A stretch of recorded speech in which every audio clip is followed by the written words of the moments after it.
Hello दोस्तों, Awadhesh academy पर आपका स्वागत है। दोस्तों, हमने पहले जाना कि करप्शन क्या होता है, करप्शन के क्या कारण होते हैं। हमने प्रिवेंशन ऑफ करप्शन एक्ट के बारे में भी जाना। आज हम जानेंगे जो एडमिनिस्ट्रेटिव स्ट्रक्चर है गवर्नमेंट का करप्शन से लड़ने के लिए, वो क्या है। Administrative structure to fight corruption, उसके बारे में जानेंगे। और ख़ास तौर से हमारा जो फोकस होगा वो सेंट्रल गवर्नमेंट पे होगा। और सेंट्रल गवर्नमेंट के अंदर देखिए तीन जो हैं बड़े इंपॉर्टेंट ऑर्गेनाइजेशंस हैं। एक होता है सीवीसी, सेंट्रल विजिलेंस कमीशन। ये एपेक्स ऑर्गेनाइजेशन है, सबसे ऊंची ऑर्गेनाइजेशन है जो कि पूरे जो सेंट्रल गवर्नमेंट के ऑफिसर्स हैं उनके करप्शन को मॉनिटर करता है। उसके बाद में दूसरा जो होता है वो होता है सीवीओ, चीफ विजिलेंस ऑफिसर। हर एक डिपार्टमेंट जो होता है उसके अंदर एक सीवीओ होता है जो करप्शन के मैटर का एपेक्स ऑफिसर होता है, और वो जो है आपका सीवीसी को रिपोर्ट करता है, करप्शन के मैटर को वो देखता है। उसके बारे में हम जानेंगे। इसके अलावा जो तीसरा इंपॉर्टेंट ऑर्गेनाइजेशन है वो है CBI, central bureau of investigation. Central bureau of investigation के बारे में हम नेक्स्ट लेक्चर में जानेंगे। तो आज जो है हमारा फोकस जो है वो है सीवीसी पे और सीवीओ पे। सबसे पहले हम सीवीसी के बारे में चर्चा करते हैं। ये जो सेंट्रल विजिलेंस कमीशन है ये सबसे पहले एग्जिस्टेंस में आया 1955 में, जबकि एक एडमिनिस्ट्रेटिव विजिलेंस डिवीज़न क्रिएट किया गया मिनिस्ट्री ऑफ होम अफेयर्स में एंटी करप्शन के पर्पज़ से। तो एक छोटा सा ऑफिस था ये, इसका नाम भी नहीं था सीवीसी। उस समय इसको एडमिनिस्ट्रेटिव विजिलेंस डिवीज़न कहते थे, और इसके माध्यम से जो सेंट्रल गवर्नमेंट के जो ऑफिसर्स थे उनके करप्शन पे निगाह रखी जाती थी। उसके बाद 1964 में संथानम कमेटी की रिकमेंडेशन के बाद सीवीसी का गठन किया गया, और ये जो सीवीसी का इंस्टीट्यूशन बनाया गया ये गवर्नमेंट ऑफ इंडिया रिजोल्यूशन है, गवर्नमेंट ऑफ इंडिया के ऑर्डर से बनाया गया। मतलब पार्लियामेंट ने इसकी अप्रूवल नहीं दी, बट गवर्नमेंट ऑफ इंडिया ने अपना एक इंटरनल ऑर्डर इशू करके इसको बनाया। उसके बाद में बहुत सारे सवाल उठे कि भाई इसका लीगल स्टेटस नहीं है, तो 1998 के अंदर जो है एक सीवीसी ऑर्डिनेंस इशू किया गया जिसके तहत इसको एक लीगल स्टेचुरी स्टेटस दिया गया। और बाद में फिर 2003 में सेंट्रल विजिलेंस कमिश्नर एक्ट पास किया गया पार्लियामेंट के द्वारा, और उस तरीके से उसको जो है वो कानूनी वैधता मिल गई या स्टेचुरी स्टेटस इसको दे दिया गया। अब सबसे पहले हम जानते हैं कि जो सीवीसी का जो इंस्टीट्यूशन उसमें कौन कौन लोग होते हैं। जो सीवीसी होता है उसका जो हेड होता है उसको हम कहते हैं सेंट्रल विजिलेंस कमिश्नर, वो उसका हेड होता है।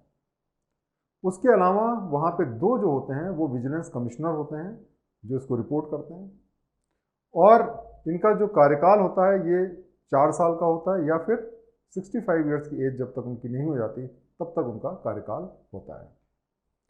सीवीसी के क्या फंक्शंस होते हैं ये हम आज जानते हैं। देखिए, सीवीसी जो है वो सीबीआई के जो इन्वेस्टिगेशंस होते हैं जो प्रिवेंशन ऑफ करप्शन एक्ट में होते हैं उनको वो सुपरवाइज करता है। सीबीआई भिन्न भिन्न तरीके के इन्वेस्टिगेशन करता है, जैसे कि वो क्रिमिनल इन्वेस्टिगेशन भी करता है जो स्टेट गवर्नमेंट रेफर करती है, लेकिन जो क्रिमिनल इन्वेस्टिगेशन है वो ये सुपरवाइज नहीं करते हैं। जो प्रिवेंशन ऑफ करप्शन एक्ट के तहत जो मुकदमे इन्वेस्टिगेट किए जा रहे होते हैं उसमें सीवीसी उसको सुपरवाइज करता है। इसी तरीके से जो भी कंप्लेंट्स आती हैं ऑल इंडिया सर्विस ऑफिसर्स के खिलाफ में, आईएएस, आईपीएस, आईएफएस के खिलाफ में, या सेंट्रल गवर्नमेंट के जो ग्रुप ए ऑफिसर्स उनके खिलाफ में, या जो सेंट्रल पीएसयूज हैं, पब्लिक सेक्टर यूनिट्स हैं, उनके खिलाफ में, या जो ऑटोनोमस बॉडीज़ हैं जैसे आईआईटीज, आईएम्स, उनके खिलाफ में, तो जो भी कंप्लेंट्स आती हैं उसको भी ये सुपरवाइज करता है। इसके अलावा जो भी गवर्नमेंट को कंप्लेन मिलती है, मान लिया आपने मिनिस्टर को कंप्लेन किया या आपने प्राइम मिनिस्टर को कंप्लेन किया, तो वो कंप्लेन भी रिफर होकर के सीवीसी के पास जाती है जहां से वो उसको इन्वेस्टिगेशन को मॉनिटर करते हैं। इसके अलावा अगर उनके पास डायरेक्ट कोई इन्वेस्टिगेशन या कंप्लेंट्स आती है उसको भी वो लोग मॉनिटर करते हैं। फिर अगर कंप्लेन आई तो उसको वो देखते हैं कि भाई इस कंप्लेन में कोई दम है कि नहीं है, कुछ इंपॉर्टेंट है कि नहीं है, और उसके बेसिस पे क्या करते हैं कि वो इन्वेस्टिगेशन ऑर्डर करते हैं। इसके अलावा जो सीवीसी होते हैं वो गवर्नमेंट को भी एडवाइस करते हैं, या जो डिफरेंट एजेंसीज हैं, डिपार्टमेंट हो गए, सीबीआई हो गई, उनको भी एडवाइस देते हैं करप्शन रिलेटेड मैटर पे कि इसमें क्या पेनल्टी लगने की ज़रूरत है, मेजर पेनल्टी, माइनर पेनल्टी क्या लगने की ज़रूरत है, ये भी जो है सीवीसी एडवाइस करता है। और सीवीसी जो है सबसे इंपॉर्टेंट चीज़ है कि जो हर डिपार्टमेंट के अंदर जो सीवीओज होते हैं उनके काम को भी वो सुपरवाइज करता है। अब हम जानते हैं सीवीओ के बारे में, चीफ विजिलेंस ऑफिसर के बारे में। देखिए, चीफ विजिलेंस ऑफिसर जो होता है हर एक गवर्नमेंट डिपार्टमेंट में, जो सेंट्रल गवर्नमेंट के होते हैं उनके अंदर एक चीफ विजिलेंस ऑफिसर की नियुक्ति होती है। ये जो चीफ विजिलेंस ऑफिसर होते हैं बहुत सीनियर रैंक के ऑफिसर्स होते हैं।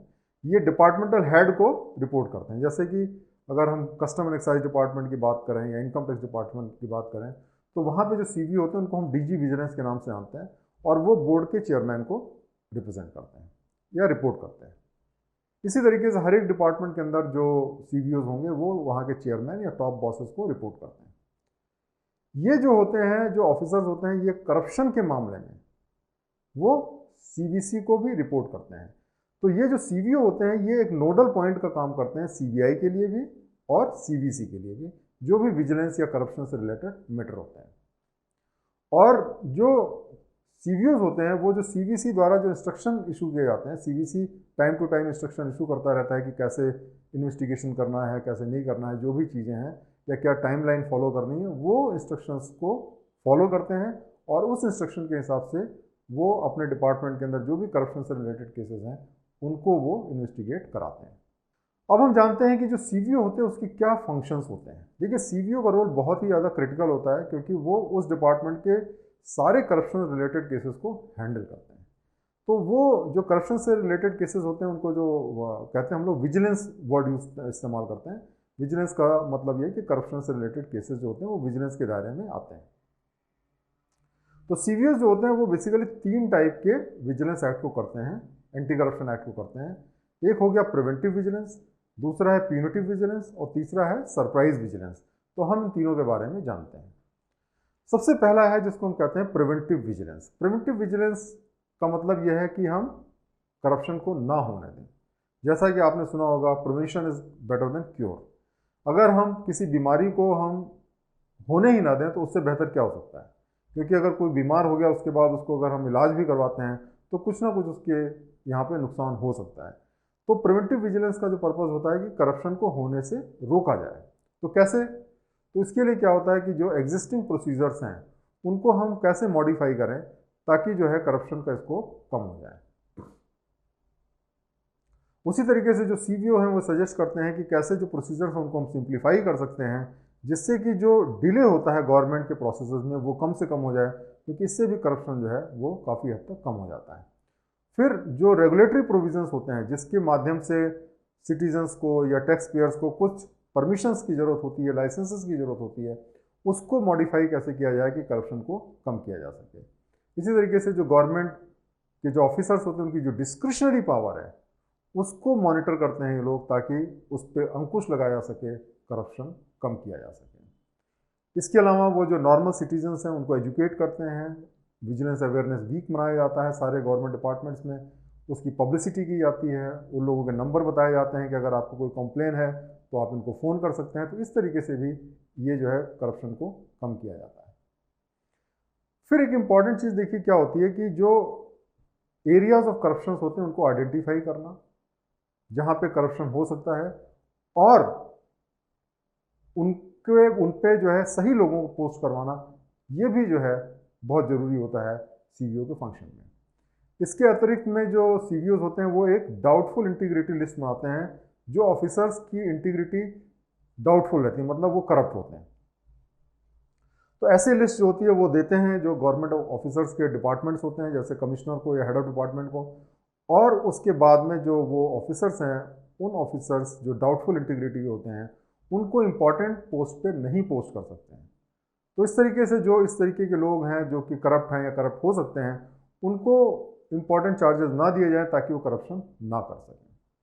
इसी तरीके से एक बहुत इंपॉर्टेंट रोल जो सीवीओ प्ले करते हैं वो होता है एग्रीड लिस्ट बनाना। ये जो एग्रीड लिस्ट होती है वो सीबीआई और सीवीओ की सहमति से बनती है। सीवीओ जो है डिपार्टमेंट को रिप्रेजेंट करता है, सीबीआई बाहर एजेंसी को रिप्रेजेंट करता है। तो मान लिया सीबीआई के पास कोई कंप्लेन है कि फला फला आदमी जो है वो करप्ट है या करप्शन करने वाला है या रेगुलर करप्शन करता रहता है, लेकिन आपके पास में कोई एविडेंस नहीं है कि उसको पकड़ा जा सके। तो क्या होता है, वो सीवीओ से डिस्कस करते हैं और वो नामों पे सहमति बन जाती है और फिर वो एग्रीड लिस्ट में डाल दिए जाते हैं। तो एग्रीड लिस्ट में डालने के बाद में जो ऑफिसर्स होते हैं उनको कोई इंपॉर्टेंट चार्ज नहीं दिया जाता है, उनके ऊपर वॉच रखा जाता है ताकि वो कोई करप्शन ना कर सकें। इसके अलावा जो सीवीओज होते हैं वो ये इंश्योर करते हैं कि जो ऑफिसर्स हैं उनका पीरियडिकल रोटेशन होता रहे, ताकि एक इम्पॉर्टेंट चार्ज पे वो ज़्यादा देर तक ना रहें और करप्शन ना कर पाए। जो सेकंड इंपॉर्टेंट एस्पेक्ट होता है सीबीओ का, वो होता है प्यूनिटिव विजिलेंस। प्यूनिटिव का मतलब होता है पनिशमेंट, मतलब अगर किसी ने करप्शन किया तो ये इंश्योर किया जाए कि उसको समय से पनिशमेंट मिल जाए, ज़्यादा से ज़्यादा उसको पनिशमेंट मिले। इसके लिए वो क्या करते हैं कि उनके पास जो कंप्लेंट्स होती हैं सब सोर्सेज से वो कंप्लेंट्स उनके पास आती हैं, और फिर वो जो होती हैं अगर उसमें कुछ भी दम है या कोई स्पेसिफिक इंफॉर्मेशन है तो उसके वेरिफिकेशन करते हैं और वो इन्वेस्टिगेशन सीबीओ करता है। अब देखिए, मान लिया किसी के खिलाफ में कोई कंप्लेन आई कि फला फला ऑफिसर ने पैसा लिया, इस बैंक में डिपॉजिट कर दिया, या उसका कोई वीडियो आ गया उनके पास में, या उन्होंने कहा कि भाई ये ऑफिसर ने पैसा लिया और ये प्रॉपर्टी खरीद ली। अब प्रॉपर्टी का डिटेल आपको प्रोवाइड कर दिया कि इस जगह पे ये प्रॉपर्टी इस नाम से खरीदी है। तो ऐसी सिचुएशन में ये वेरीफाइबल फैक्ट हैं और सीबीओ उसको इन्वेस्टिगेट कर सकता है, और उसके बाद में अगर वो उसमें दम होती है तो फिर वो सीबीआई को भी रेफर कर सकते हैं या उसके खिलाफ में एक्शन वो कर सकते हैं। उसी तरीके से जो इन्वेस्टिगेशन ऑलरेडी चल रहे हैं उसके बारे में ये सीबीओ इंश्योर करता है कि जो करप्ट ऑफिसर्स हैं उनके खिलाफ में टाइम से चार्जशीट सबमिट की जाए ताकि उनको कोर्ट सजा दे सके। इसके अतिरिक्त जब भी कोई भी करप्शन का केस किसी के खिलाफ बनता है या इरेगुलरिटी का केस बनता है तो इंक्वायरी ऑफिसर का अपॉइंटमेंट होता है जो इंक्वायरी करता है और उसके बाद में अपनी रिपोर्ट को सबमिट करता है डिपार्टमेंट को। तो सीबीओ इंश्योर करता है कि टाइम से इंक्वायरी ऑफिसर अपॉइंट हो जाए और उसके बाद में वो ये देखता है कि जो इन्वेस्टिगेशन चल रहा है वो तेज़ी से चले, और जो कॉम्पिटेंट अथॉरिटी है जिसकी परमिशन लेनी होती है किसी के खिलाफ में एक्शन लेने के लिए, प्रोसिक्यूट करने के लिए, वो भी जो है टाइम से ली जाए, और जितने भी विजिलेंस के केसेस हैं वो टाइम बाउंड मैनर में डिस्पोजल उनका हो। तो ये सारी चीज़ें जो है वो प्यूनिटिव विजिलेंस में आती हैं, जिससे कि इंश्योर किया जाता है कि जो करप्ट ऑफिसर हैं उनको जल्दी से जल्दी सजा मिल सके। तीसरा जो इनका इंपॉर्टेंट फंक्शन होता है वो होता है सरप्राइज विजिलेंस। देखिए, सीबीओ जो है उसका काम ये नहीं कि अपने ऑफिस में बैठा रहे और कोई कंप्लेन आए तो उसको रेफर कर दे किसी को, ऐसा नहीं होता है। अगर सीबीओ के पास में इंफॉर्मेशन है तो वो खुद भी एक्शन लेने के लिए सक्षम है। तो ये सीबीओ की जिम्मेदारी होती है कि वो सर्विलियंस रखे जहाँ पे करप्शन हो रहा है और करप्शन को डिटेक्ट करें। उसको सीबीआई भेजने की ज़रूरत नहीं है, वो स्वयं जो है करप्शन को डिटेक्ट कर सकता है, और उसकी जिम्मेदारी है कि वो इंटेलिजेंस इकट्ठा करे कि कौन कौन से महकमे में करप्शन हो रहा है, और उसको रोकने के लिए जो भी उसके प्रयत्न किए जा सकते हैं उसको ये प्रयत्न करना चाहिए। उसको ये पावर दी गई है कि वो सरप्राइज इंस्पेक्शन कर सकता है डिपार्टमेंट के किसी भी विंग में, और वहाँ पे अगर कोई करप्शन की एक्टिविटी है तो उसको वो पकड़ सकता है और जो ऑफिसर्स हैं उनके खिलाफ में एक्शन शुरू कर सकता है। उसकी ये भी जिम्मेदारी है कि जो प्रॉपर्टी रिटर्न्स होते हैं जो ऑफिसर्स हर साल सबमिट करते हैं उनकी अच्छे तरीके से स्क्रूटनी करें और देखें कि भाई उसमें कोई करप्शन एंगल तो नहीं है। कई बार क्या होता है, प्रॉपर्टी 1 करोड़ की है, आपने 25 लाख रुपए डिक्लेयर कर दिया, तो ये सीबीओ जो है इस बात को पता कर सकता है कि इसमें अंडर वैल्यूएशन हुआ है और उस केस में भी वो एक्शन ले सकता है। इसके अलावा जो है जो भी केसेस इन्वेस्टिगेशन के हो रहे हैं या डिसिप्लिनरी एक्शन के हो रहे हैं उनको वो मंथली बेसिस पे वो मॉनिटर करते हैं। तो इस तरीके से जो आपका रोल है सीबीओ का बहुत ही व्यापक है, और डिपार्टमेंट के जो डे टू डे जो विजिलेंस केसेस होते हैं, करप्शन केसेस होते हैं, वो इंटरनली जो है वो सीबीओ जो है उसको मॉनिटर करता है और ये देखता है कि उसको सही अंजाम पे पहुंचाया जा सके, जो करप्ट ऑफिसर हैं उनको जल्दी से जल्दी सजा दी जा सके और ऐसे प्रोसीजर्स बनाए जा सके कि करप्शन को कम से कम किया जा सके। तो मुझे उम्मीद है कि आपको ये जो फंक्शंस हैं, जो एडमिनिस्ट्रेटिव मशीनरी है और सीबीओ और सीवीसी के बारे में आज आपको जानकारी मिल गई होगी और आपने इनके जो इश्यूज़ हैं उनको अच्छी तरीके से समझ लिया होगा। बहुत बहुत धन्यवाद।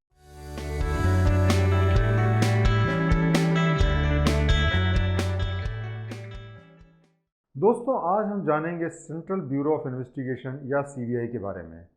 सीबीआई अक्सर मीडिया में रहता है क्योंकि सीबीआई जो होता है वो जो हमारे देश के सबसे इम्पॉर्टेंट केसेस होते हैं, चाहे वो क्रिमिनल केसेस हों चाहे वो करप्शन केसेस हों, उन सबको वो इन्वेस्टिगेट करता है और इस वजह से सीबीआई जनरली बहुत मीडिया में रहता है और हम सब सीबीआई के बारे में कुछ ना कुछ जानते हैं। लेकिन आज हम सीबीआई के बारे में थोड़ा डेप्थ में जानेंगे, उसकी रिस्पॉन्सिबिलिटी, पावर, हिस्ट्री और इन सब सारी चीज़ों के बारे में जानेंगे। तो सबसे पहले हम जानते हैं कि सीबीआई की हिस्ट्री क्या है, सीबीआई कैसे उसकी शुरुआत हुई। तो सीबीआई जो है सबसे पहले 1941 में स्पेशल पुलिस इस्टेब्लिशमेंट एक्ट के तहत बनाई गई थी और इसका जो काम था, मुख्य काम था, वो था डोमेस्टिक सिक्योरिटी या घर की सुरक्षा या अपने देश की सुरक्षा। उसके बाद में जो सीबीआई नाम जो इसको दिया गया, ये दिया गया 1 अप्रैल 1963 में, तब जो है इसका नाम सीबीआई रखा गया। सीबीआई के अंदर जो होते हैं 2 डिवीजन्स होते हैं। एक डिवीज़न होता है जो एंटी करप्शन डिवीज़न होता है और दूसरा जो डिवीज़न होता है वो स्पेशल क्राइम डिवीज़न होता है। तो सबसे पहले हम जानते हैं एंटी करप्शन डिवीज़न के बारे में, जो कि सीबीआई का मेन फंक्शन माना जाता है। सीबीआई जो है एंटी करप्शन डिवीज़न के माध्यम से जो प्रिवेंशन ऑफ करप्शन एक्ट 1988 से रिलेटेड जितने भी केसेस होते हैं उनका इन्वेस्टिगेशन करती है। उसके अतिरिक्त जो आईपीसी या बाकी कोई भी लॉ में अगर कोई भी गवर्नमेंट ऑफिसर इन्वॉल्व है, चाहे ब्राइबरी में या फिर करप्शन में या किसी और चीज़ों में, तो उसका भी इन्वेस्टिगेशन वो सीबीआई करती है। और उसी तरीके से जो पब्लिक ऑफिशियल्स होते हैं जो बहुत ही सीरियस इरेगुलरिटी कमिट करते हैं या बहुत बड़ी गलतियां करते हैं, उनके खिलाफ में भी सीबीआई इन्वेस्टिगेट करती है। इसके अतिरिक्त जो स्टेट गवर्नमेंट होती है वो सीबीआई को बहुत सारे केसेस रिफ़र कर सकती है। अगर उनके अपने करप्शन केसेस हैं तो वो जो है सीबीआई को रिफ़र कर सकती है इन्वेस्टिगेशन करने के लिए, ताकि वो फ्री एंड फेयर और इम्पार्शियल इन्वेस्टिगेशन हो, तो वो भी सीबीआई इन्वेस्टिगेट कर सकती है। सीबीआई की जो दूसरी ब्रांच है उसको हम कहते हैं स्पेशल क्राइम डिवीज़न। ये जो स्पेशल क्राइम डिवीज़न होती है ये इकोनॉमिक ऑफेंसेस और क्रिमिनल केसेस के इन्वेस्टिगेशन को करती है। ये जो क्रिमिनल केसेस होते हैं ये डिफरेंट डिफरेंट लॉ से रिलेटेड या डिफरेंट डिफरेंट एक्टिविटीज़ से रिलेटेड हो सकते हैं, जैसे इंटरनल सिक्योरिटी है, स्पाइनेज है जिसमें जासूसी होती है, सैबोटेज हो गया, narcotics and psychotropic substances NDPS act हो गया, एंटीक्विटीज़, और उसके अलावा मर्डर्स। इस तरीके के जो बहुत ही सीरियस क्राइम्स होते हैं वो जो है ये स्पेशल क्राइम डिवीज़न इसके हैंडल करती है। इसके अतिरिक्त अगर कोई क्रिमिनल एक्टिविटी या कोई भी एक्टिविटी किसी स्टेट में हुई और वो अगर जो है वो सीबीआई को रेफ़र करे या कोई हायर कोर्ट जो है सीबीआई को रेफ़र करे, तो उसको भी जो है सीबीआई इन्वेस्टिगेट कर सकती है। अब सीबीआई जो है इस देश की सबसे ज़्यादा इम्पॉर्टेंट एजेंसी है और इस वजह से ये बहुत ही ज़्यादा ज़रूरी हो जाता है कि सीबीआई को अपना काम करने की स्वतंत्रता मिले। देखिए, आपको ये समझना पड़ेगा कि जो सीबीआई का ज्यूरिसडिक्शन होता है वो केवल अफसरों पे लिमिटेड नहीं रहता है, वो किसी भी पब्लिक सर्वेंट के खिलाफ में इन्वेस्टिगेशन कर सकती है। इसका मतलब कि वो सीनियर से senior minister including prime minister तक के खिलाफ में केस बना सकती है। वो जो है आपके जो जुडिशरी है उसके खिलाफ में केस बना सकती है, किसी के खिलाफ में भी केस बना सकती है जो भी आपके पब्लिक सर्वेंट हैं। अब सीबीआई को काम भी करना है प्राइम मिनिस्टर के अंडर में, तो इस वजह से क्या है कि सीबीआई का कुछ हद तक सीबीआई को कई मामलों में फ्रीडम दी गई है और एक तरीके से वहाँ पर जो डायरेक्टर है उसको काफ़ी फ्रीडम दी गई है ताकि वो अपने काम को फ्री एंड फेयर तरीके से कर सके। तो जो सीबीआई का जो डायरेक्टर है उसका जो अपॉइंटमेंट होता है वो सीवीसी एक्ट 2003 के तहत होता है और उसका जो टेन्योर होता है वो 2 साल का फिक्स टेन्योर होता है। देखिए, बाकी जो कोई डायरेक्टर होता है या डीजी होता है जिसका अपॉइंटमेंट होता है उसको जब चाहे गवर्नमेंट हटा सकती है और जब चाहे उसको अपॉइंट कर सकती है और जिसको चाहे वो अपॉइंट कर सकती है। लेकिन सीबीआई के केस में ऐसा नहीं है। एक तो अगर आपने अपॉइंट कर दिया तो 2 साल तक हटा नहीं सकते, दूसरा आप अपने मर्जी से अपॉइंट भी नहीं कर सकते। सीबीआई डायरेक्टर का जो अपॉइंटमेंट होता है वो एक कमेटी करती है और इस कमेटी के जो हेड होते हैं वो प्राइम मिनिस्टर होते हैं और जो उसके बाकी मेंबर्स होते हैं उसमें एक तो लीडर ऑफ अपोजिशन रहते हैं और दूसरा जो होता है वो चीफ जस्टिस ऑफ इंडिया या जो सुप्रीम कोर्ट के जो जज हैं जिनको भी chief justice of India recommend करें वो उसके मेंबर रहते हैं। तो ये जो 3 लोग होते हैं ये डिसाइड करते हैं कि कौन सीबीआई डायरेक्टर बनेगा।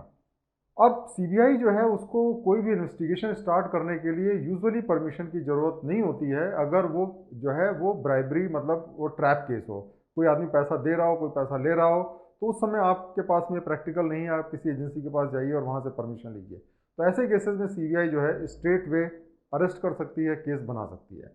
बाकी तरीके के केसेस के लिए अभी रिसेंटली कुछ प्रोविजंस इंट्रोड्यूस किए गए हैं जिसमें सीबीआई को परमिशन लेने की ज़रूरत पड़ेगी। पहले ये प्रोविज़न था कि जो है वो सीबीआई जो है अगर वो जॉइंट सेक्रेटरी एंड अबव के रिलेटेड ऑफिसर्स हैं तो उनसे इन्वेस्टिगेशन अगर उनके खिलाफ इन्वेस्टिगेशन करना है तो उनको जो है एडिशनल डायरेक्टर, स्पेशल डायरेक्टर या डायरेक्टर की परमिशन की ज़रूरत होगी, लेकिन गवर्नमेंट से परमिशन लेने की ज़रूरत नहीं पड़ेगी। लेकिन अभी जुलाई 2018 में प्रिवेंशन ऑफ करप्शन एक्ट में कुछ अमेंडमेंट किए गए और सेक्शन 17A जो है इसके अंदर जोड़ा गया और जो 17A जोड़ा गया उसके अंदर ये प्रोवाइडेड है कि prior approval of competent authority is needed if the alleged offence is related to the recommendation made or decision taken by such public servant in discharge of his official functions or duties। तो देखिए इसका मतलब समझना बहुत ज़रूरी है। देखिए जैसे मान लिया आप एक टैक्स ऑफिसर हैं और टैक्स ऑफिसर की तरह आपने कोई एक केस बनाया किसी का, या मान लिया आपने कोई ऐसा डिसीजन लिया, रिफंड आपने दे दिया। अब ऐसे केसेस में अगर जो है ये माना जाए कि आपके रिफंड से सरकार का इतना नुकसान हो गया क्योंकि वो रिफंड बाद में जो है अपहेल्ड हुआ कि वो सही नहीं है, तो ऐसे सिचुएशन में क्या होगा, आप उसके खिलाफ में केस बना सकते हैं। उसी तरीके से जैसे कोल मिनिस्ट्री में आपको पता होगा जो कोल स्कैम के नाम से जाना जाता है या 2G स्कैम के नाम से जाना जाता है, उसमें जो गवर्नमेंट ऑफिसर्स हैं उनने एक डिसीजन लिया अपने हिसाब से, अपने विवेक से उन्होंने कोई भी डिसीजन लिया, लेकिन बाद में मान लिया ये निकलता है कि उसमें कोई स्कैम हुआ या उसमें कोई करप्शन हुआ, तो उस सिचुएशन में क्या होता है कि वो सारे ऑफिसर जो होते हैं उसमें रिस्पॉन्सिबल बना दिए जाते हैं।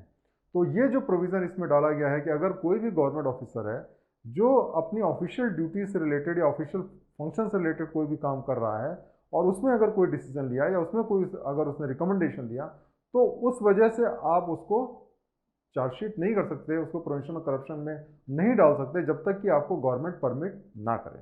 तो इस तरीके से इससे उम्मीद की जानी चाहिए कि जो सिविल सर्वेंट्स हैं वो अपने डिसीजंस को फ्री एंड फेयर तरीके से ले सकते हैं। लेकिन ऐसे किसी परमिशन की ज़रूरत नहीं पड़ेगी अगर ये ट्रैप केस हो, अगर कोई आदमी पैसा ले रहा हो या पैसा दे रहा हो, तो ऐसी सिचुएशन में जो है किसी भी परमिशन की सीबीआई को ज़रूरत नहीं है। और इसके अंदर ये भी प्रोवाइडेड है कि सीबीआई को 3 महीने के अंदर जो है वो परमिशन मिल जानी चाहिए। जो भी कॉम्पिटेंट अथॉरिटीज़ है 3 महीने के अंदर परमिशन देंगी और एट द मोस्ट उसको 1 महीना और बढ़ा सकती हैं। इसका मतलब अगर सीबीआई परमिशन मांगेगी तो 4 महीने के अंदर उनको परमिशन देना जरूरी हो जाएगा। नॉर्मली क्या होता है, सीबीआई ने परमिशन ले लिया, इन्वेस्टिगेशन किया, इन्वेस्टिगेशन कंप्लीट किया, स्टेटमेंट रिकॉर्ड किए, एविडेंस इकट्ठे किए, उसके बाद में बारी आती है चार्जशीट करने की। कोर्ट में चार्जशीट फाइल की जाती है और प्रोसिक्यूशन की प्रोसीडिंग स्टार्ट होती हैं। तो जो सीबीआई है उसकी जिम्मेदारी है कि किसी को प्रोसिक्यूट करने से पहले उसको फिर जो है कॉम्पिटेंट अथॉरिटी से परमिशन लेने की ज़रूरत होती है। तो स्टेट या सेंट्रल गवर्नमेंट जो होती है वो नॉर्मली परमिट करती है, या जो उसके कॉम्पिटेंट ऑफिसर्स होते हैं वो परमिट करते हैं किसी भी ऑफिसर को प्रोसिक्यूट करने से पहले। तो नॉर्मली जो होती है, जो कॉम्पिटेंट अथॉरिटी होती है वो अथॉरिटी होती है जो उस ऑफिसर को रिमूव करने में सक्षम हो। जैसे ग्रुप ए जो ऑफिसर्स होते हैं, आईएएस, आईपीएस, आईआरएस जो ऑफिसर्स होते हैं, उनको रिमूव करने के लिए जो मिनिस्ट्री होती है, मिनिस्टर जो होता है वो कॉम्पिटेंट रहता है, इसलिए उनके परमिशन की ज़रूरत पड़ती है। जो नीचे के ऑफिसर्स होते हैं उनको हेड ऑफ डिपार्टमेंट जो होता है उनकी अपॉइंटिंग और रिमूवल अथॉरिटी होती है, तो उस वजह से उनको उनसे परमिशन लेनी पड़ेगी। तो ये चीज़ आपको समझना पड़ेगा कि सीबीआई को इन्वेस्टिगेशन स्टार्ट करने से पहले और प्रोसिक्यूट करने से पहले गवर्नमेंट की परमिशन लेना ज़रूरी होता है। सिर्फ ट्रैप केसेस के अंदर उनको गवर्नमेंट से परमिशन लेने की ज़रूरत नहीं होती है। अब हम आते हैं कि जो सीबीआई है उसकी ऑटोनॉमी किस हद तक बरकरार है। देखिए सीबीआई की इतनी ज़्यादा पावर है, इतनी ज़्यादा उसकी रिस्पॉन्सिबिलिटी है, तो सीबीआई को एक नहीं बल्कि 5 गवर्नमेंट एजेंसीज जो हैं और जो कॉन्स्टिट्यूशनल एजेंसीज हैं वो उसके काम को सुपरवाइज करती हैं। सबसे पहले तो जो होम मिनिस्ट्री है या मिनिस्ट्री ऑफ होम अफेयर्स है, वो रिस्पॉन्सिबिलिटी है उसकी कैडर क्लियरेंस की और वो उस लेवल पे उसको सुपरवाइज करती है। फिर जो डीओपीटी है वो सुपरवाइज करती है एडमिनिस्ट्रेशन से रिलेटेड, बजट या इंडक्शन ऑफ जो नॉन आईपीएस ऑफिसर उसमें जाते हैं उनसे रिलेटेड जो मैटर्स रहते हैं उसमें डीओपीटी वो उसको सुपरवाइज करती है। लॉ एंड जस्टिस मिनिस्ट्री जो होती है वो जो प्रोसिक्यूशन से रिलेटेड जो मैटर रहते हैं या पब्लिक प्रोसिक्यूटर्स के अपॉइंटमेंट या प्रोसिक्यूशन सेंक्शन से रिलेटेड जो मैटर रहते हैं उन मैटर्स को लॉ एंड जस्टिस मिनिस्ट्री देखती है। उसके अलावा यूपीएससी जो है रोल प्ले करती है जब डिप्टी एसपी और उसके ऊपर के जो ऑफिसर्स हैं उनके खिलाफ में एक्शन होता है या उनसे रिलेटेड जो मैटर रहते हैं। और इसी तरीके से जो सेंट्रल विजिलेंस कमिश्नर हैं वो एंटी करप्शन मैटर्स में सीबीआई के काम को सुपरवाइज करते हैं। तो इस तरीके से हमने देखा कि सीबीआई का जो काम है उसको 5 एजेंसीज जो हैं एक तरीके से सुपरवाइज करती हैं। और सीबीआई को कुछ हद तक फ्रीडम मिली है क्योंकि जो उनका डायरेक्टर है उसका एक फिक्स टेन्योर होता है, उसको प्राइम मिनिस्टर भी हटा नहीं सकता और उसको प्राइम मिनिस्टर भी मन मर्जी के खिलाफ में अपॉइंट नहीं कर सकता है। तो सीबीआई को काफ़ी हद तक ऑटोनॉमी मिली है, लेकिन उसके बावजूद सीबीआई को डे टू डे फंक्शनिंग में प्राइम मिनिस्टर या जो मिनिस्टर होते हैं उनको रिपोर्ट करना पड़ता है और उनके अंडर में ही उसको काम करना पड़ता है। इस वजह से कुछ हद तक उसके ऊपर रिस्ट्रिक्शंस होना लाजमी है। तो मुझे उम्मीद है कि सीबीआई के बारे में जो डिफरेंट फैक्ट्स हैं वो आज आपने जाने होंगे और सीबीआई की जो डिफरेंट फंक्शनिंग है, उनकी जो पावर्स हैं, उसके बारे में आपको जानकारी मिली होगी। थैंक यू वेरी मच ये वीडियो देखने के लिए। Thank you.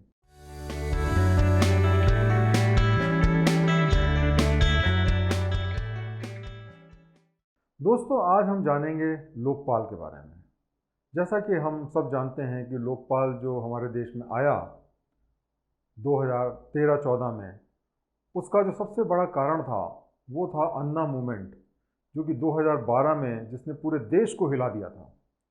जो अन्ना हजारे का जो मूवमेंट था रामलीला मैदान में जो हुआ, और उसके बाद में जिस तरीके से पूरे देश में इस बात की चर्चा हुई, इस बात की समीक्षा हुई कि लोकपाल आना चाहिए, पार्लियामेंट का स्पेशल सेशन तक बुलाया गया, उसके बाद में ये लोकपाल का इंस्टीट्यूशन बना। तो सबसे पहले हम जानते हैं कि लोकपाल जो है उसकी हिस्टोरिकल बैकग्राउंड क्या है, ये कब से शुरू हुआ। देखिए, जो लोकपाल जो टर्म है, शब्द जो है, इसको सबसे पहले डॉक्टर एल एम सिंघवी ने 1963 में कॉइन किया था। और जो पहला जन लोकपाल बिल है उसको शांति भूषण ने 1968 में इंट्रोड्यूस किया, चौथी लोकसभा में, और वो पास भी हो गया लोकसभा से 1969 में। लेकिन उसके बावजूद वो एक्ट नहीं बन सका क्योंकि राज्यसभा से वो पास नहीं हुआ। उसके बाद में कई बार लोकपाल बिल को इंट्रोड्यूस किया गया, लेकिन कभी भी जो है लोकपाल एक रियलिटी नहीं बन पाया था।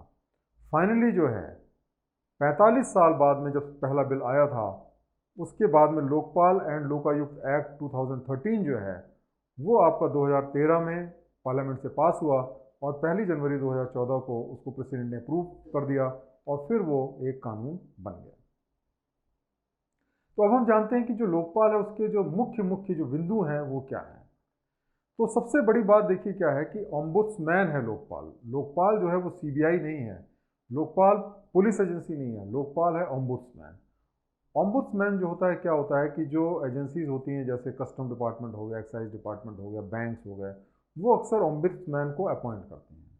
तो जैसे अगर किसी को कोई शिकायत है उस बैंक की फंक्शनिंग से रिलेटेड, तो वो ओम्बुड्समैन के पास जा सकता है, अपनी शिकायत कर सकता है, और ओम्बुड्समैन जो है वो जो एजेंसीज हैं उनके खिलाफ में उनको डायरेक्शन देगा, और उसके बाद में उसका काम हो जाएगा। तो ये एक ओम्बुड्समैन है, इसकी अपनी कोई इन्वेस्टिगेटिंग पावर नहीं है। ऐसा नहीं कि लोकपाल जो है वो जाकर के रेड करेगा और केस बनाएगा, इस तरीके का प्रोविज़न इसमें नहीं रखा गया है। एक इम्पॉर्टेंट चीज़ इसमें यह है कि सेंट्रल गवर्नमेंट के लिए लोकपाल होगा, और स्टेट गवर्नमेंट जो होगी उसके लिए लोकायुक्त होगा, वो सेपरेटली हर स्टेट अपॉइंट करेगा। जो आर्म फोर्सेज और जो जुडिशरी है वो लोकपाल के दायरे में नहीं आती है। इसके अंदर ये भी प्रोविज़न किया गया है कि अगर किसी के व्यक्ति के खिलाफ में करप्शन का चार्ज चल रहा है, तो उसके खिलाफ में जब तक कोर्ट में केस प्रूफ हो या प्रोसिक्यूशन अगर पेंडिंग भी है, तो उसकी जो ज़मीन जायदाद है, उसकी जो प्रॉपर्टी है, उसको एक्वायर किया जा सकता है, कॉन्फिस्केट किया जा सकता है, या अटैच किया जा सकता है। उसके बाद में स्टेट गवर्नमेंट जो है उनको ये प्रिस्क्राइब है कि वो 1 साल के अंदर जो है वो लोकपाल के लोकायुक्त को अपॉइंट करेंगे। लोकपाल जो है उसके पास में सारे पब्लिक सर्वेंट को इन्वेस्टिगेट करने की पावर है, चाहे वो प्राइम मिनिस्टर हो, चाहे वो लोएस्ट लेवल का जो है ऑफिसर हो, उस सब के खिलाफ में वो इन्वेस्टिगेशन कर सकते हैं। उसके बाद में लोकपाल बिल के अंदर ये प्रोविज़न किया गया है कि जितने भी पब्लिक सर्वेंट हैं वो अपनी जो प्रॉपर्टीज़ और जो लाइबिलिटीज़ है, अपनी और अपने स्पाउस, अपने पति पत्नी की और अपने डिपेंडेंट बच्चों की, उन सब के बारे में घोषणा करेंगे सरकार के सामने। लेकिन ये अभी तक एक्चुअली रियलिटी बन नहीं पाया है, क्योंकि बार बार ये डेट्स बढ़ती गई हैं और इस तरीके से अभी पूरी तरीके से इम्प्लीमेंट नहीं हो पाया है।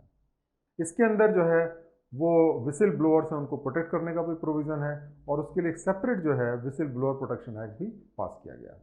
अब जो लोकपाल है वो क्या होता है? लोकपाल एक इंस्टीट्यूशन है, ये कोई व्यक्ति नहीं है, ये एक इंस्टीट्यूशन है। और इस लोकपाल का जो इंस्टीट्यूशन है उसके जो हेड होंगे वो चेयरमैन होंगे, और उसके अलावा उसमें 8 और मेंबर्स होंगे। चेयरमैन के लिए जो क्वालिफिकेशंस हैं वो इस तरीके से हैं, वो एक सुप्रीम कोर्ट का चीफ जस्टिस होना चाहिए, या तो सर्विंग या रिटायर्ड, या वो सुप्रीम कोर्ट का कोई और जस्टिस हो सकता है, या कोई इमिनेंट पर्सन हो सकता है। इसी तरीके से जो जुडिशियल मेंबर है उसकी जो रिक्वायरमेंट ये है कि वो एक सुप्रीम कोर्ट का जस्टिस होना चाहिए, या जो चीफ जस्टिस है हाई कोर्ट का वो भी बन सकता है जुडिशियल मेंबर। जो नॉन जुडिशियल मेंबर है उनके लिए बताया गया है कि वो उनकी एक इम्पेकेबल इंटीग्रिटी होनी चाहिए, बिल्कुल ईमानदार होने चाहिए, और आउटस्टैंडिंग उनकी एबिलिटी होनी चाहिए, और जो है वो 25 साल का कम से कम उनको एक्सपीरियंस होना चाहिए। लोकपाल में ये प्रोवाइडेड है कि कम से कम जो आधे मेंबर्स होंगे वो SC, ST, OBC, माइनॉरिटी या वुमेन से आएंगे। जो चेयरमैन होगा या जो मेंबर्स होंगे लोकपाल के, वो 5 साल तक या जब तक उनकी उम्र 70 साल की नहीं हो जाती है तब तक वो ऑफिस को होल्ड कर सकते हैं। और जब वो रिटायर्ड होंगे इससे तो वो और कोई सेंट्रल या स्टेट गवर्नमेंट का ऑफिस होल्ड नहीं कर सकते हैं, और अगले 5 साल तक वो कोई भी इलेक्शन भी नहीं लड़ सकते। तो जो लोकपाल का जो कमेटी है, सिलेक्शन कमेटी जो बनाई गई है, उसके क्या कौन कौन से मेंबर्स हैं?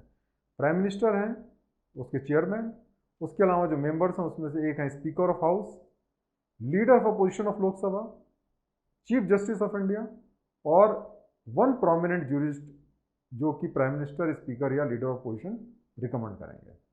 जो लोकपाल का जो ज्यूरिसडिक्शन है वो सारे गवर्नमेंट ऑफिसर्स पे आता है, सारे पब्लिक सर्वेंट्स पे आता है। उसमें prime minister, ministers, member of parliament और सारे के सारे जो ब्यूरोक्रेसी है वो उसमें शामिल है। ब्यूरोक्रेसी के अंदर वो क्लास 1 से लेकर के क्लास 4 सारे ऑफिसर्स को वो कवर करता है। और जो NGOs हैं जो कि गवर्नमेंट से सब्सटेंशियल फंडिंग ले रहे हैं वो भी लोकपाल के दायरे में आते हैं। और जानते हैं कि लोकपाल की जो है पावर्स क्या होती हैं। लोकपाल सबसे बड़ी चीज़ है कि लोकपाल CBI का जो काम है उसको सुपरवाइज करेगा और CBI को वो डायरेक्शन दे सकता है। वो कोई भी केस जो है वो CBI को रेफ़र कर सकता है, और जिस केस को CBI को उसने रेफ़र किया उसका जो इन्वेस्टिगेटिंग ऑफिसर है वो बिना लोकपाल की परमिशन के ट्रांसफ़र नहीं किया जा सकता है। वो CBI को ऑथराइज कर सकते हैं सर्च या सीजर ऑपरेशन के लिए भी, सर्च वारंट इशू कर सकते हैं, सीजर का ऑर्डर कर सकते हैं। और जो इंक्वायरी जो विंग है लोकपाल की, उसके अंदर सिविल कोड की उसको पावर दी गई है। सबसे इंपॉर्टेंट चीज़ देखिए क्या है कि उसके पास में कॉन्फिस्केशन की पावर है लोकपाल के पास में। एसेट्स या जो करप्शन का प्रोसीड्स है या जो रिसीट्स एंड बेनिफिट्स हैं, जो करप्ट मीन्स से कोई भी जो ऑफिसर इकट्ठा करता है कोई भी करप्शन का पैसा, चाहे उससे कोई एसेट बनवा ले, तो वो सारी चीज़ें जो है वो अगर चाहे तो लोकपाल उसको सीज कर सकता है, कॉन्फिस्केट कर सकता है। इसके अतिरिक्त लोकपाल को कुछ ऐसी स्पेशल पावर दी गई है जो कि किसी भी एजेंसी को नहीं है। जैसे कि लोकपाल को कोई सैंक्शन लेने की ज़रूरत नहीं है किसी अथॉरिटी से, चाहे वो प्रिलिमिनरी इंक्वायरी करें, चाहे इन्वेस्टिगेशन करें, चाहे वो प्रोसिक्यूशन करें। आपने देखा होगा कि CBI को इन्वेस्टिगेशन शुरू करने के पहले परमिशन चाहिए होती है, फिर प्रोसिक्यूशन के पहले भी परमिशन चाहिए होती है, और ये सारी चीज़ों की ज़रूरत नहीं है लोकपाल को। वो सारी चीज़ें स्वयं कर सकते हैं, उसको किसी से कोई परमिशन लेने की ज़रूरत नहीं है। लेकिन दोस्तों दुर्भाग्य की बात यह है कि लोकपाल अभी भी एक हकीकत नहीं बन पाया है। आज भी लोकपाल सिर्फ पेपर में है, क्योंकि लोकपाल का अपॉइंटमेंट आज तक नहीं हो पाया है। उसका कारण यह है कि जो सिलेक्शन पैनल है उसके अंदर लीडर ऑफ अपोजिशन को रहना जरूरी है। और जैसा कि आप जानते हैं कि जो हमारी करंट लोकसभा है उसके अंदर कोई भी लीडर ऑफ अपोजिशन नहीं है, क्योंकि किसी भी पॉलिटिकल पार्टी को जो अपोजिशन में है उसको 10% जो है सीटें नहीं मिल पाएंगी। और इस वजह से चूंकि कोई लीडर ऑफ अपोजिशन नहीं है, इसलिए भारत सरकार का ये तर्क है कि कोई भी आदमी इस पैनल पे नहीं आ सकता है। इसके लिए उन्होंने पार्लियामेंट में जा रहे हैं और वो अमेंडमेंट करेंगे इसके अंदर, ताकि लीडर ऑफ अपोजिशन की जगह जो अपोजिशन की जो लार्जेस्ट पार्टी हो उसका जो हेड हो वो उसमें पार्टिसिपेट कर सके या वो मेंबर बन सके। लेकिन अभी भी ये चीज़ें हो नहीं पाई हैं। एक जो अच्छी चीज़, एक पॉजिटिव चीज़ ये हुई है कि जो हमारे पुराने अटॉर्नी जनरल थे जिनका नाम मुकुल रोहतगी था, उनको जो है इमिनेंट ज्यूरिस्ट की जो हमारी वैकेंसी थी जो कि पैनल में होना चाहिए आपका सिलेक्शन ऑफ लोकपाल के लिए, वो उसके अंदर उनको डाल दिया गया है। लेकिन अभी भी लोकपाल का कॉन्स्टिट्यूशन होना बचा हुआ है। और देखिए ये प्रेजेंट जो गवर्नमेंट है ये लोकपाल का अपॉइंटमेंट करती है कि नहीं करती है। तो दोस्तों आज हमने जाना लोकपाल के बारे में, लोकपाल की क्या पावर्स हैं, लोकपाल की क्या जिम्मेदारी है, लोकपाल का कैसे अपॉइंटमेंट होता है, और ये सारी चीज़ों के बारे में हमने आज जाना। और ये बहुत इंपॉर्टेंट चैप्टर है इस पेपर का। मुझे उम्मीद है कि आप ये सब जानने के बाद में इसके जो क्वेश्चंस हैं उसको अच्छी तरीके से आंसर कर पाएंगे। थैंक यू वेरी मच ये वीडियो देखने के लिए।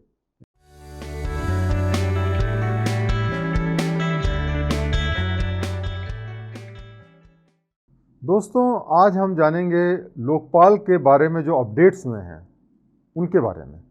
हमने लोकपाल के बारे में पहले ही जाना है, इसके लिए अलग से एक लेसन अपलोड किया गया है, लेकिन वो लेसन थोड़ा सा पहले अपलोड किया गया था और उसके बाद में कुछ डेवलपमेंट्स हुए हैं।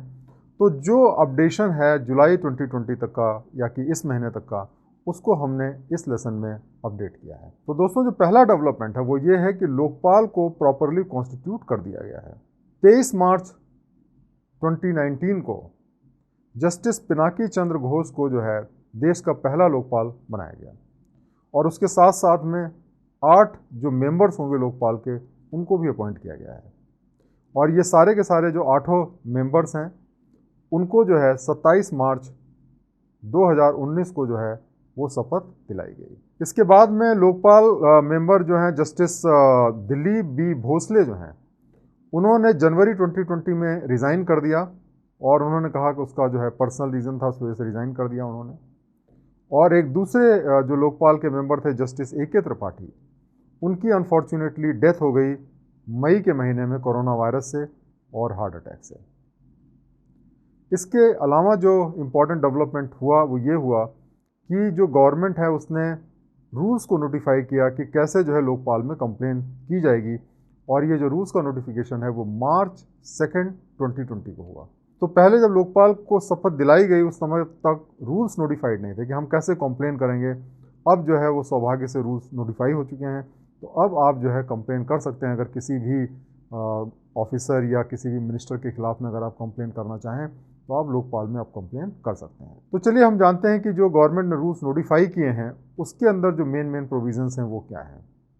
सबसे पहली बात तो यह है कि जो कंप्लेन है उसको आप इलेक्ट्रॉनिकली फाइल कर सकते हैं, जैसे ईमेल से फाइल कर सकते हैं, पोस्ट है, या फिर आप पर्सन खुद जा कर के जो है वो एप्लीकेशन को दे सकते हैं। इसमें ये प्रोविज़न किया गया है कि जो भी शिकायत करता है उसकी आइडेंटिटी को गुप्त रखा जाएगा, और यहाँ तक कि जिस ऑफिसर के खिलाफ में जो है वो शिकायत की गई है उसकी भी आइडेंटिटी को गुप्त रखा जाएगा तब तक जब तक कि इंक्वायरी या इन्वेस्टिगेशन कंप्लीट नहीं हो जाता। लेकिन जो आदमी शिकायत करता है अगर वो खुद चाहे और वो खुद अगर जो है अपना नाम डिस्क्लोज कर देता है पब्लिक में, तो ऐसे सिचुएशन में उसकी आइडेंटिटी जो है उसको गुप्त रखने की ज़रूरत नहीं है। तो किसी भी ऑफिस में अगर वो डिक्लेयर कर देता है कि मैंने कंप्लेंट की हुई है, तो उस सिचुएशन में वो गुप्तता जो है उसकी नहीं मेंटेन की जाएगी। एक इम्पॉर्टेंट चीज़ ये है कि आप 7 साल के अंदर ही अंदर कंप्लेन कर सकते हैं। मान लिया कि आज 2020 में आप सिर्फ 2013 के बाद में अगर कोई भी इंसिडेंट हुआ है तभी आप उसकी कंप्लेन कर सकते हैं। अगर उसके पहले का कोई इंसिडेंट है करप्शन का या किसी चीज़ का, तो उसमें आप कंप्लेन नहीं कर सकते हैं। नॉर्मली क्रिमिनल जो केसेस होते हैं उसमें कोई टाइम लिमिट नहीं होती, लेकिन यहाँ पे 7 साल की टाइम लिमिट बनाई गई है।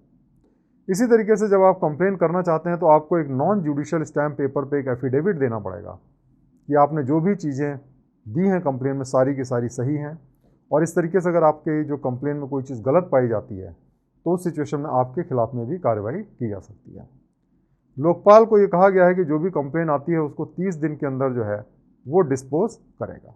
30 दिन के अंदर उसको डिसीजन लेना है, जो भी फैसला लेना है उसका फैसला वो लेगा। जैसे अगर इंक्वायरी करनी है तो इंक्वायरी ऑर्डर करेगा, या जो भी काम करना है उसको 30 दिन में उसका डिसीजन लेगा। और अगर किसी भी प्राइम मिनिस्टर, चाहे वो सिटिंग प्राइम मिनिस्टर हो या पहले के जो प्रधानमंत्री हों, फॉर्मर प्राइम मिनिस्टर हों, उनके खिलाफ में अगर कोई भी कंप्लेन आती है तो उसके लिए फुल बेंच बैठेगी और इन कैमरा जो है प्रोसीडिंग होगी किसी भी पीएम के अगेंस्ट में। तो इस तरीके से ये जो रूल्स नोटिफाई किए गए हैं, अब इसके बाद में रास्ता खुल जाता है कि कोई भी आदमी अब कंप्लेन कर सकता है किसी भी गवर्नमेंट ऑफ इंडिया के डिग्निटरी के अगेंस्ट में, चाहे वो गवर्नमेंट ऑफिसर हो, चाहे वो कोई भी मिनिस्टर हो, और उसके खिलाफ में लोकपाल जो है अपना एक्शन ले सकता है। तो इस तरीके से अब लोकपाल जो है वो सुचारू रूप से काम करना शुरू कर दिया है, और मुझे उम्मीद है कि वो बहुत अच्छे काम करेगा। बहुत बहुत धन्यवाद।